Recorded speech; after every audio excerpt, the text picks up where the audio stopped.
Ano nga ba ang bank account na pwede kung sakaling mag-a-apply tayo ng Pag-ibig loan, Mapa-Calamity loan, multipurpose loan, o iba pang loan dito? By the way, kung first time mo sa channel na to and gusto mo pa ng mga online tutorial videos katulad nito, please click the subscribe button.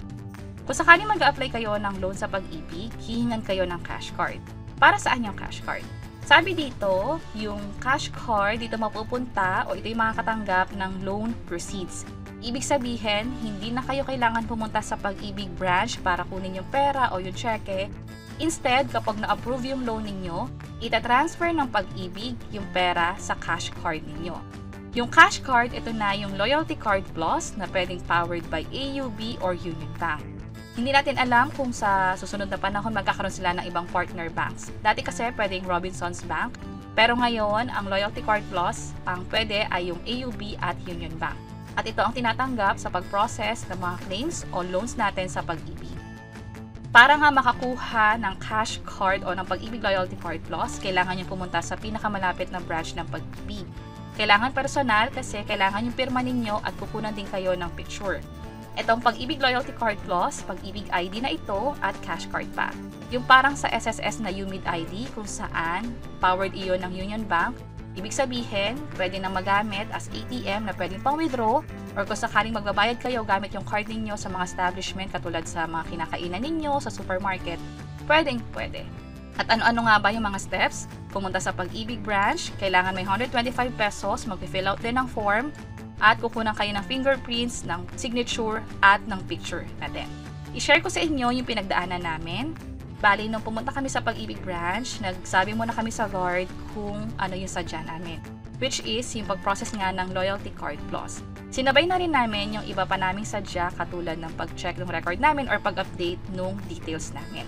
Kapag ganyan, hiwalay na form yung transaction na yon at hiwalay din yun na numero. Kung mapapansin nyo, dalawa yung number na nakuha ko, which is hihintayin kong matawag or mag-flash dito sa monitor. Meron ditong Loyalty Card Plus, may mga iba't ibang mga transaction din dito. Kapag natawag na yung number ninyo, pumunta lang dun sa counter na yon. At sa experience ko nga rin pala, hindi ganun katagal yung pila. Pumunta ako after lunch, pero hindi ganun kadami nagpaproseso. That's why, parang mga more than 1 hour lang, nakuha ko na agad yung Pag-ibig Loyalty Card Plus ko. Ang kagandahan niyan, dahil government ID na ito, same day lang pwede nating makuha. Hindi na pabalik-balik sa Pag-ibig branch, hindi na tayo magkasayang ng oras. Doon nga pala sa counter, ihanda na rin yung 125 pesos. Mas maganda kung exact amount para nga naman hindi na magkaroon ng issue sa pagsukli. Dito rin sa counter, kukunan na kayo ng picture, ng fingerprint, maging ng pirma ninyo.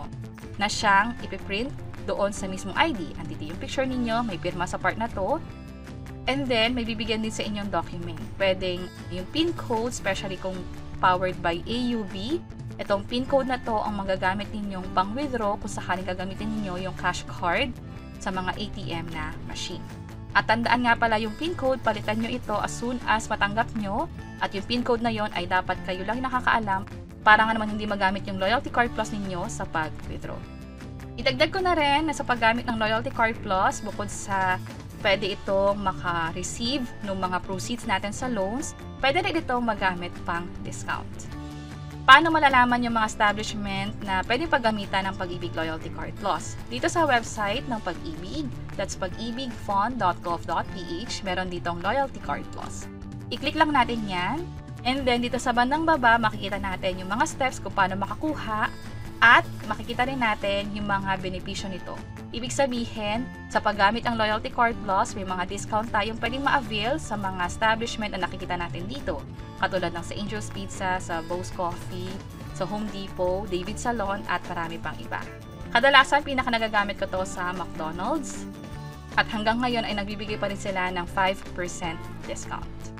And that's it. Sana nakatulong tong video na to. Kung oo, pakiclick ang like button at para sa iba't ibang mga tutorial videos, pwede nyo i-check ito nasa baba. Sana makatulong and see you sa mga next videos. Bye-bye!